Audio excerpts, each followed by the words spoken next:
We started off with the gold standard, then it hasn't really worked, and then we went into fixed exchange regime, and then we ran into that kind of problem, and then we have inflation targeting in different levels, and now we end up in the zero lower band, and now it's time to think about how can we get rid of that restriction as well.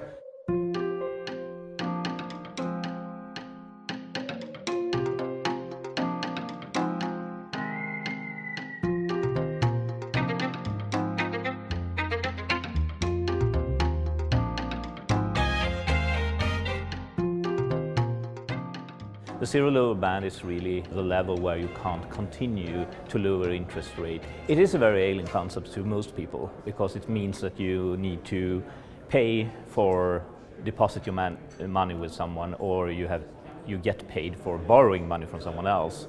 But it is a reality now. Sweden, Switzerland, Denmark are approaching -1 percentage point in interest rates, levels that we didn't think about was possible before. If you take it in a longer term perspective, we have gone from a high inflation environment to a low inflation environment. Now we have inflation around zero in most of the developed world, which of course makes this discussion about a lower band on the monetary policy rate a very live issue. If you have an inflation around 8%, then you have a big span of possibility to raise and lower interest rate. But when you are around zero, you need to start thinking, is it possible to use also negative interest rates? And we see that in many parts in Europe right now. If you look at standard macro model that they used in monetary policy, for example, the Taylor rules, said that in the US, for example, during the crisis, they should have lowered the interest rate to -4 or something. Instead, you went down to around zero and you started the quantitative easing instead. We have seen Bank of Japan working now for 20 years with different measures in quantitative easing, trying to get inflation up, but hasn't succeeded really. The concept of using interest rate in negative territory is more based on the fact that we haven't seen anyone coming out from a low around zero inflation and kick-starting their economies with quantitative easing. So far it's mainly for the financial sector, you could say. We have difficult to transmit that into the real economy. One reason is because of cash.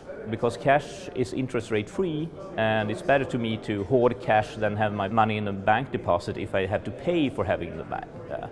So there are some things that we don't really know how to handle and how to transmit this out to the general public, and I think this is what this discussion is about.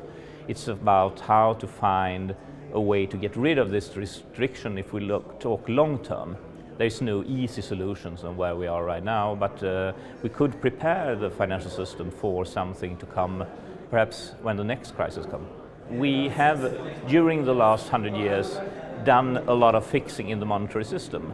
We started off with the gold standard, then it hasn't really worked, and then we went into fixed exchange regime, and then we ran into that kind of problem, and then we have inflation targeting in different levels, and now we end up in the zero lower band, and now it's time to think about how can we get rid of that restriction as well. So it seems to be a continuum of trying to overcome restrictions that ends up in the monetary system. The biggest challenge is probably just the concept, because it's very difficult for us to understand. It will be very difficult for the general public, and we don't know exactly what's happening in financial markets. But if we are to create a world with very low inflation, we probably need to go downwards. And I think that's one of my biggest takeaway. I was more negative to the whole concept about negative interest rates before I joined this conference today.